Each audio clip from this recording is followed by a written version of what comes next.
So welcome everybody to this serene oasis of tranquility. For those of you who are coming to the beginner's introduction to meditation class, it's not always as noisy as this. And anyway, you're not supposed to be in here. The beginner's class is in the room to my right, where we have a lovely meditation teacher who will teach you the fundamentals and basis of meditation. Here we do the ongoing class, and it seems apropos, correct to talk about how to deal with disturbances in meditation. Because I've only got a few more bricks to cut on the front over there, and just getting ready, because tomorrow, if you don't know already, we have our Wesak celebrations all day. That's the biggest celebration in the Buddhist year, celebrating the birth, enlightenment, final passing away of the Buddha.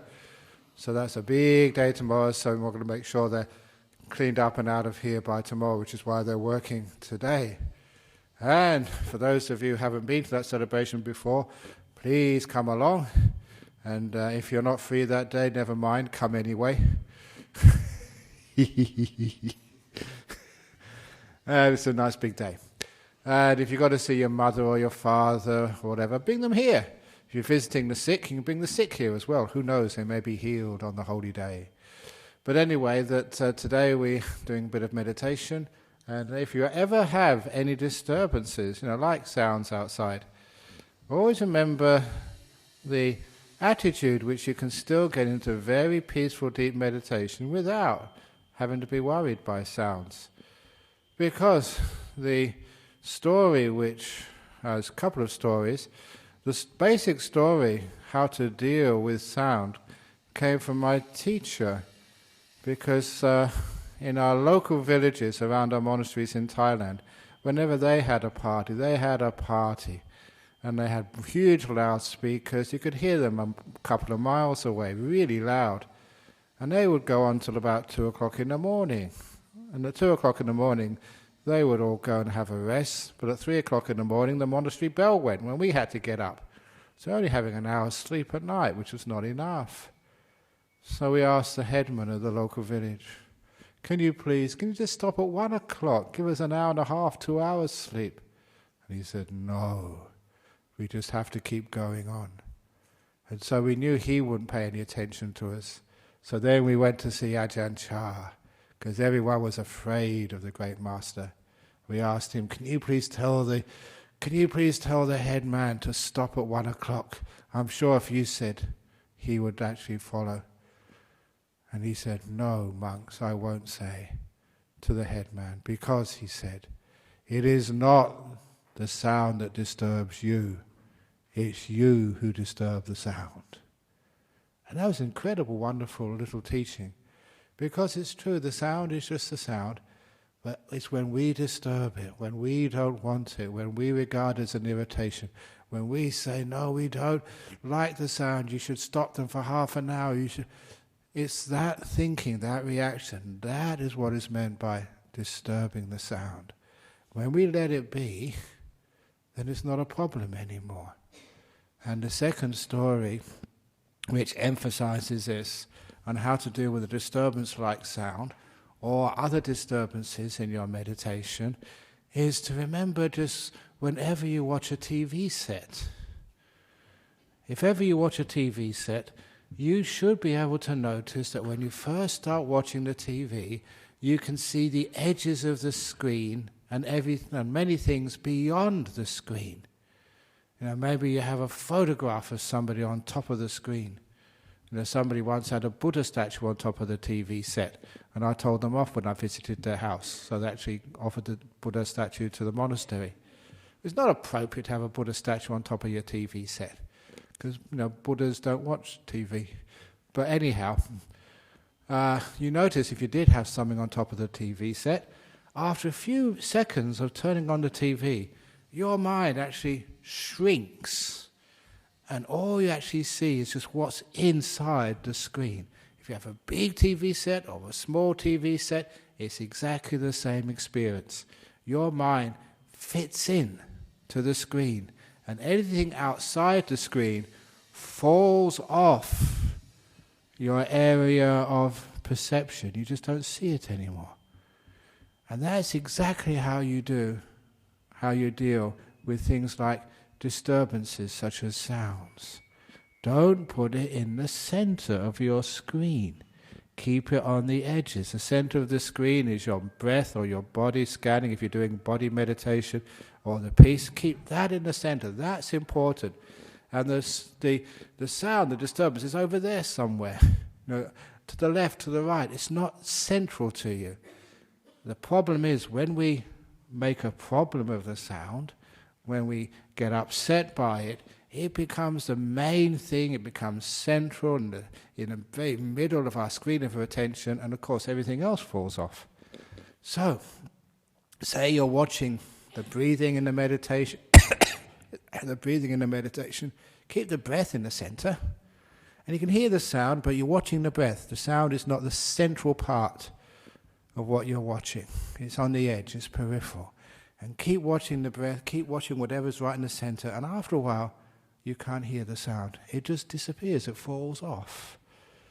We don't disturb the sound, and then it vanishes.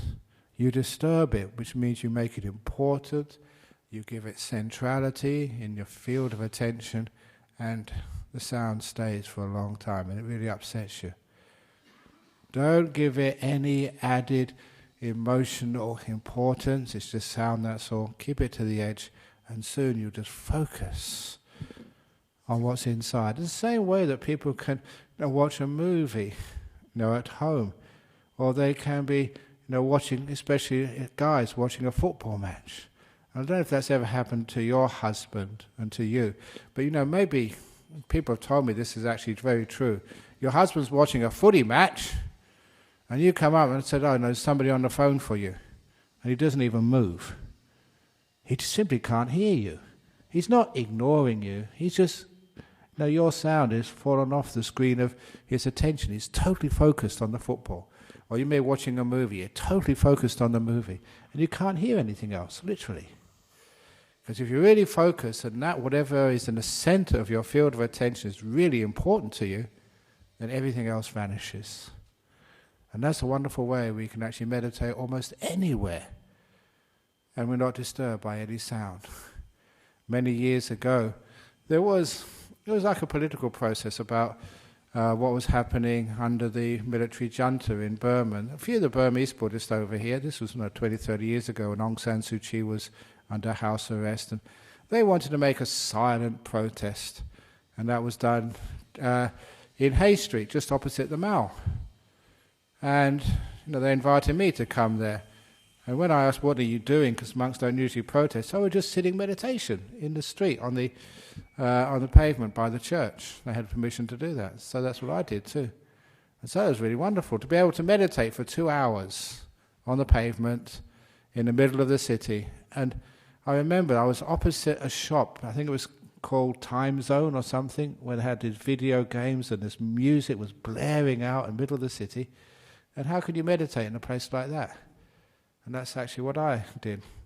My breath was the center of the screen, and all the other sounds of traffic, all the other sounds of the video game shop, of people going past, that was all on the edge. And I was focused in the center, and after a while you couldn't hear any sound anymore. That's how to deal with distractions. And unfortunately in our modern world it's really hard to find a place where it's just totally quiet. Even here, if we didn't have the builders outside doing the last of the brick paving, we'd still have, aircraft going overhead, dogs barking, or people deciding to mow the lawn on a Saturday afternoon between 3 and 4 o'clock. It's very difficult to find a place where there's no sound at all. So because of that, this is how we can learn how to meditate in any place, and even if there is sound, we keep that on the edge. We focus in the middle on our meditation objects, whatever it is. The sound is not central, it's over there somewhere to the edge, and after a while it vanishes and we don't hear it. So now we have the compactor going, vroom, vroom, vroom, vroom, vroom. They must have heard me, as if this was permission. But anyway, There it is, that's our life. And once you learn how to do this, it's very, very easy. Okay, so let's get going, doing some meditation. And if you practice what I've said, after a short while, the sound will vanish. Okay, and so there's some people outside. Please, those outside, if you want to come in, you can come in, but I don't know what they're up to there. But if they're going to the beginner's meditation class, that is the room to my right.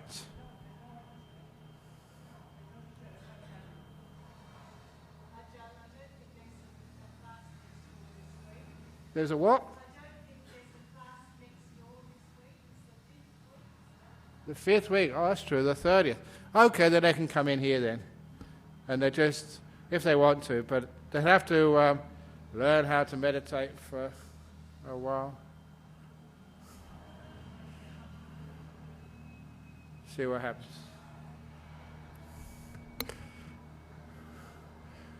I often say that there's a lot of people in our modern world, they don't like organized religion. If you don't like organized religion, this is the place for you. We are disorganized religion, as you've just seen. What do they want to do? I know class next door, it's the 5th. New people. Probably best if you ask them to come next week, but if they want to sit here, it'd be too difficult if it's the new people. Try next week, I would suggest. Okay there. Unless they want to come in here, but they don't really know what they're doing. Okay, well neither do I really, so let's just give it a try. Okay. Enough fun and games. Okay, so if you're not sitting down with your eyes closed already, please close them now.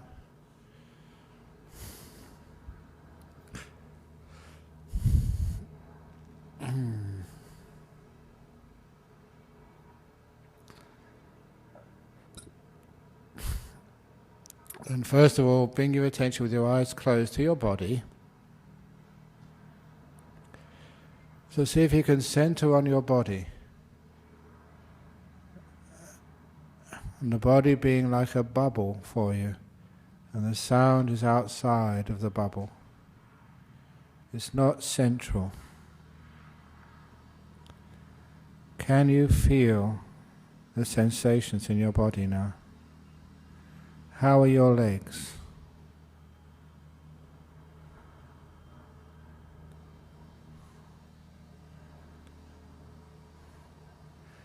How's your bottom? Does it need to be moved? Sometimes we have to fidget this or fidget that to get our body into the most comfortable position.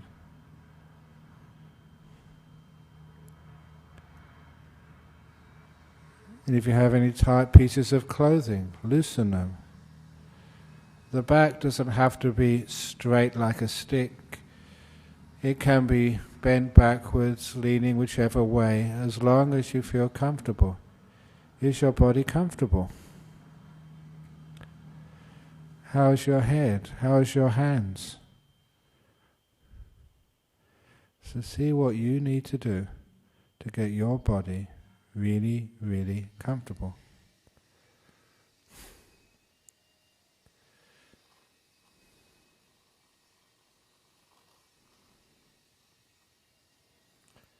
And be aware of your body, not the sound.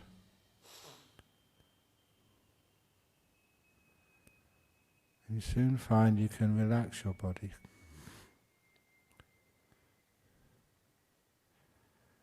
And the first part of the meditation is just dedicated to relaxing to the max. It's an exercise in letting go. Because when you let go, things get easier. When you control, your body tenses up.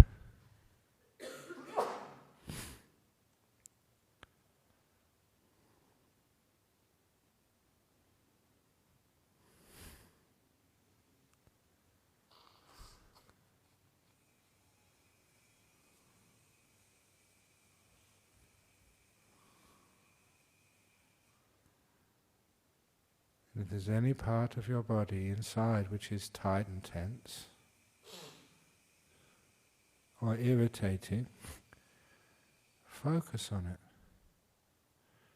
Put the irritation inside of you in the center of your screen.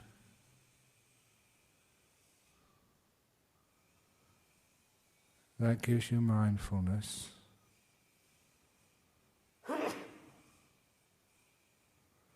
And allows you to relax. The awareness gives you feedback.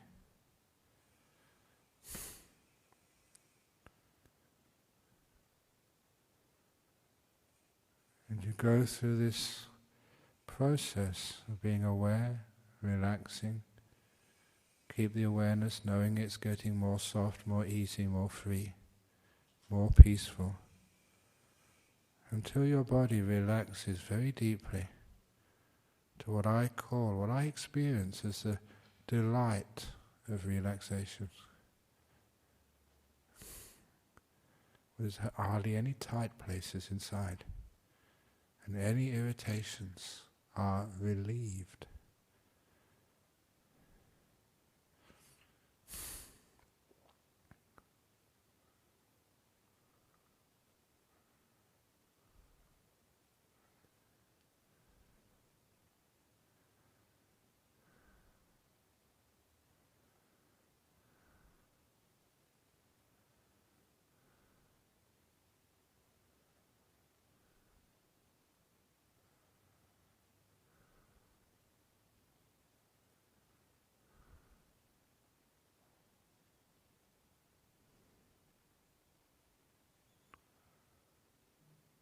Just relaxing your body.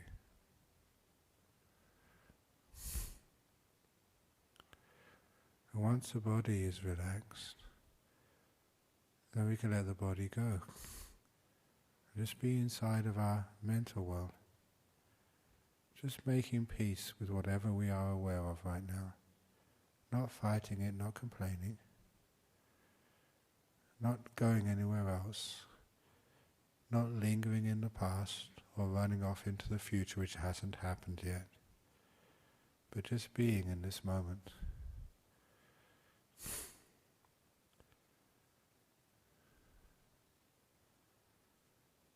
When people ask, what should I be aware of? The answer is whatever's happening right now. Whether it's a thought, whether it's a physical feeling or a sound, just be aware of it at the beginning. Just noticing it, being kind. This is called establishing awareness.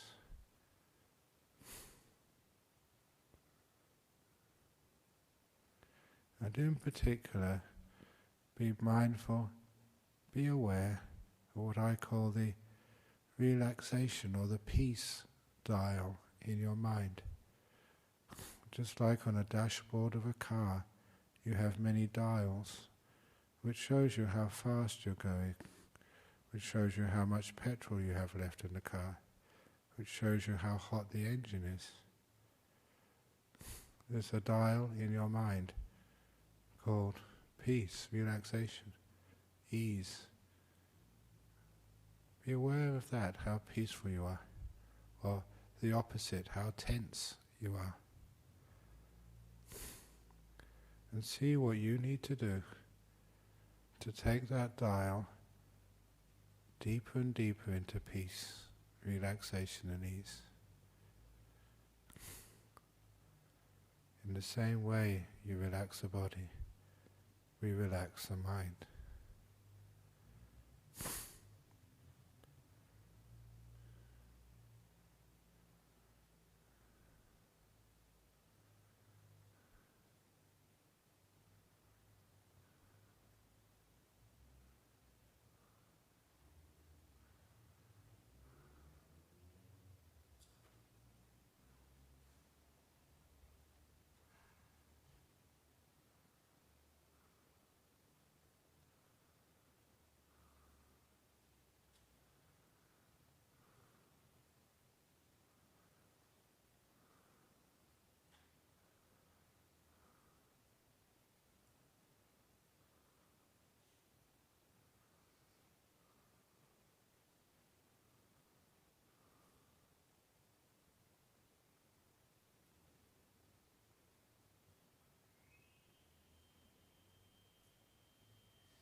Keeping the awareness of peace in the center of your screen.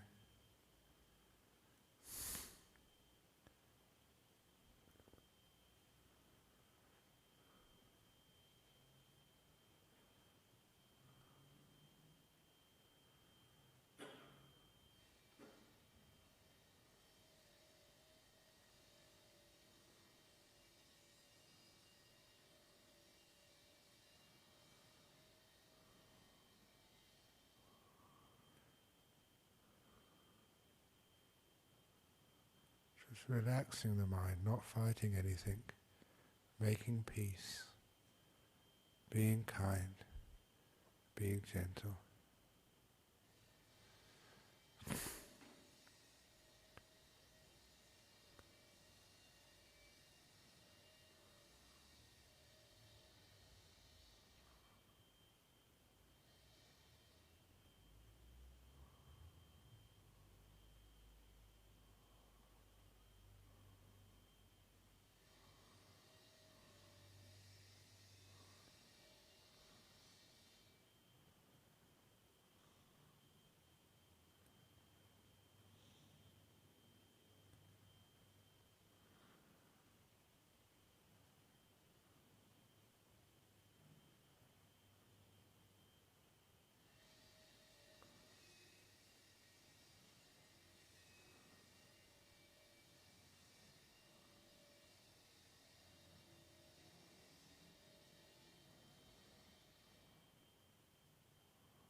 Getting close to the end of the meditation now. How do you feel? How relaxed, how peaceful are you?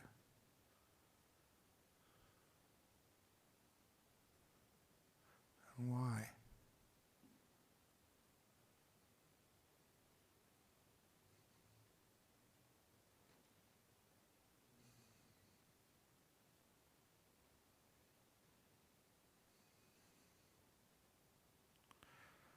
I'm now ring the gong 3 times to end today's meditation.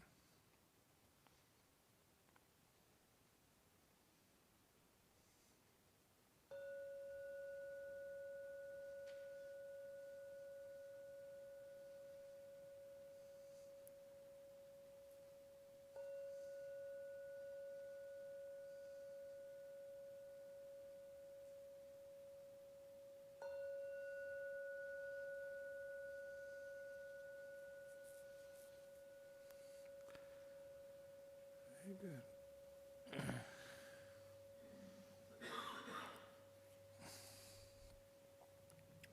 Very good. So we have the questions now. It was live stream from overseas. Any questions today? Thank you, Renee. Only one question. Oh, this is a nice question from the Maldives. So, I don't know, in the Maldive Islands, people are supposed to be on holiday over there. I'm having migraine always. It starts blinking my nerves when I start meditation. I'm always trying to be kind to it, as advised by Ajahn Brahm, but I'm still unable to get rid of that suffering. Okay, if a person does have a migraine, obviously the first thing is to find out any medical or prior solutions to the migraines.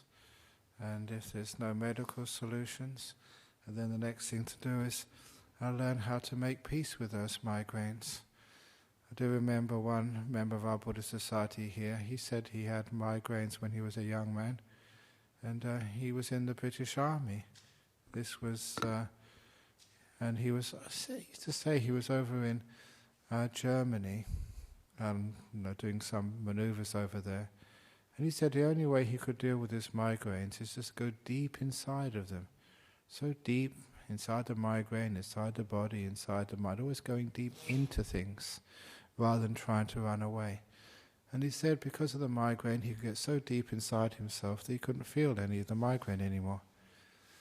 And to give an example of what he did, he said that once he was on some sort of maneuvers, he was a sergeant, and so he was in charge, and when they were told they could have a tea break, his troop of soldiers all made a cup of tea, and he had a big migraine.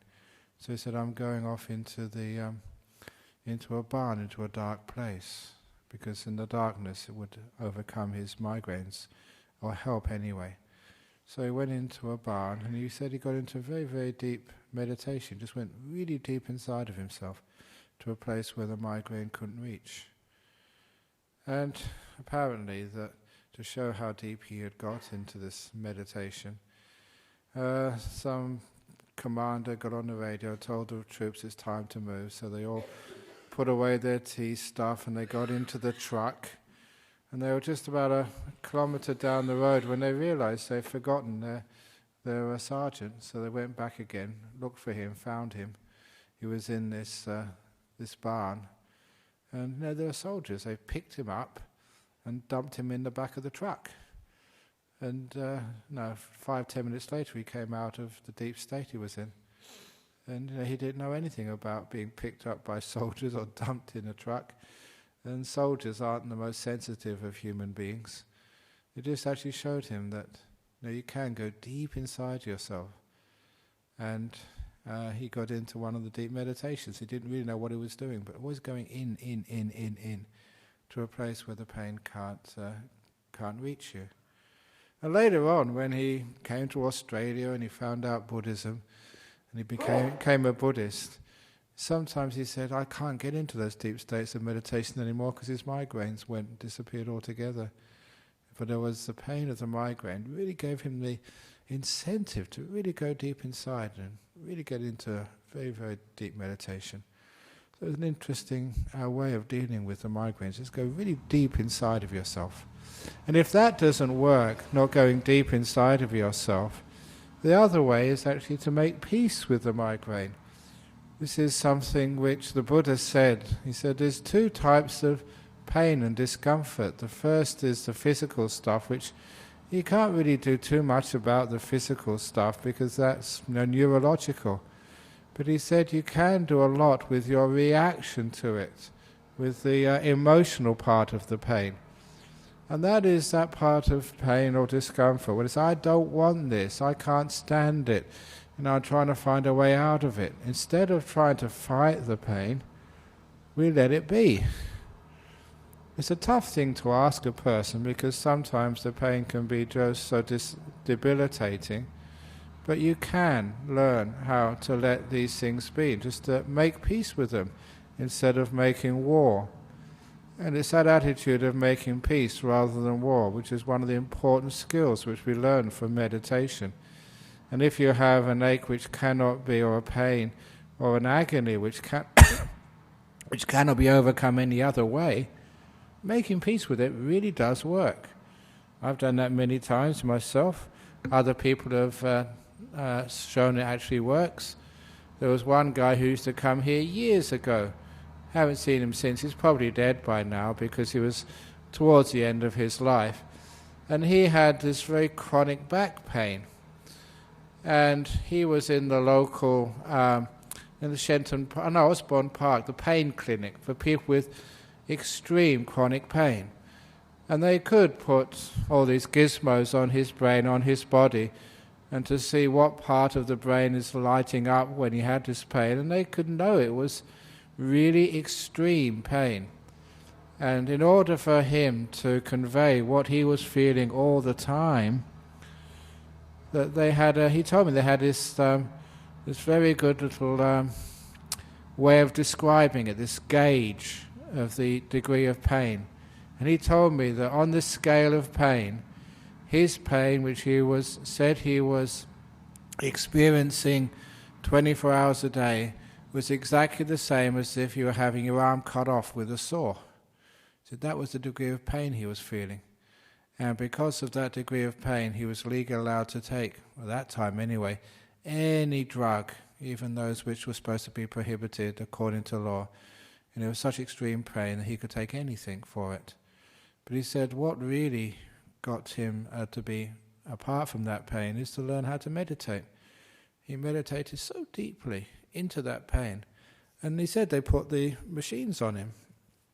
And he could actually get his mind so still, his body so still, that he said he could stop breathing, for long periods of time. Really, really deep meditation. And that's a way of overcoming his pain. And it was amazing to see him. And he was actually the real deal. So you can overcome the deep pains, number one, by going deep inside of it. Stop running away from it. You have to go in the opposite direction, deep inside of it, making peace with it, being kind to it. And of course the last little story, which is one of the most important ones, which I've mentioned many, many times, is the anger-eating monster. Just in brief, because I mentioned this many times, it's in several of my books. The anger-eating monster, this monster came into the palace, and all the soldiers say, "Get out of here, you don't belong." And every bit of anger, ill will, trying to get rid of this monster just made it bigger, more painful, more of a problem. Until the empress came back, she knew what to do, and she said to this really ugly demon who'd come into the palace, "Welcome, thank you for coming. Have you had a cup of tea yet?" She was kind to the monster, and every time she was kind to the monster grew an inch smaller. Until everybody realized how to deal with this monster, they gave it kindness. Instead of trying to get rid of it, they welcomed it. And every act of kindness, the monster grew smaller and smaller and smaller, until it vanished completely away. And that idea of an anger-eating monster was a very wonderful psychological picture of what happens with pain. Pain from the Maldives, your migraine, is an anger-eating monster. Get out of here, you don't belong. It gets worse. You're giving it anger, ill will, trying to get rid of it. And if a person can, it's a tough thing to do, but you can do this. If you say to it, welcome, thank you for visiting me, you make peace with it, you're kind to it rather than getting angry at it. Because you're not feeding it ill will and anger, you actually relax and it gets less and less. And once it starts getting less, you realize the path. Just like that story of the anger-eating monster. Once the Empress gave it kindness, and everybody was mindful enough to see that the kindness made the monster a little bit smaller, less of a problem. The mindfulness, watching the monster, gave feedback. See, give it anger, it gets worse. Give it kindness, it gets less. So that way they realized what they needed to do. Mindfulness gives you feedback, the feedback gives you wisdom, it gives you the solution. And carried on applying that solution of letting the monster be, being kind to it, until the monster eventually vanished. So that is a way to try to overcome the migraine, try to get beyond it. And it usually works. So, it starts blinking my nerves when you start meditating. It's a sign to me that you are trying to meditate or trying to get rid of something, and that just makes you more tense. If you can learn how to let it be, relax, then you find out the solution is right there. And sometimes when you have a big problem like a migraine, it has its benefits, excuse me for saying this, because it does focus your mind. And you have to do the right thing because otherwise it just gets worse and intolerable. So sometimes people who have had difficulties with pain and other problems, they can use it to their advantage.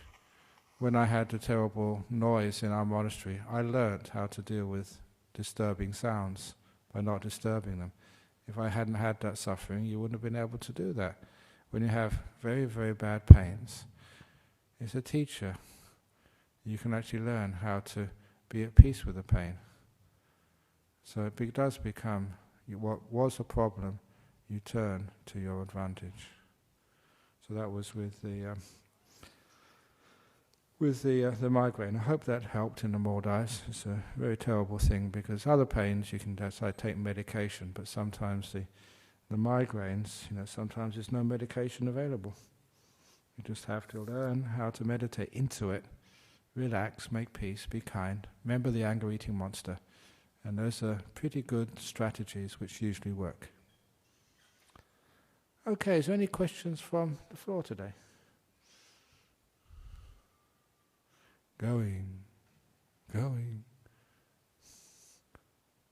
Gone. Okay, very good. So let's pay respects to Buddha, Dhamma and Sangha, and then we can actually go and do what we need to do.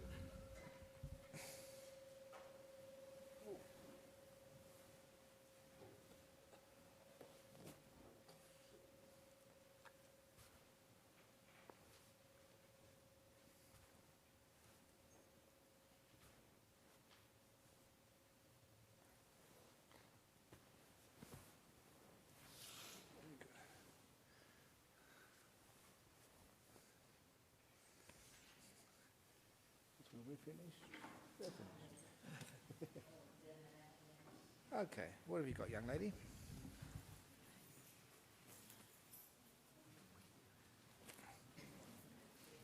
Not enough.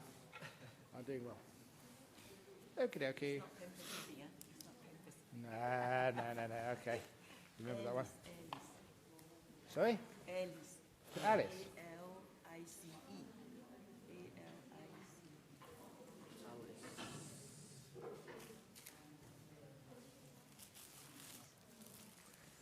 One. Is it all for Alice? Wow, lucky Alice. Because she looked after us very well.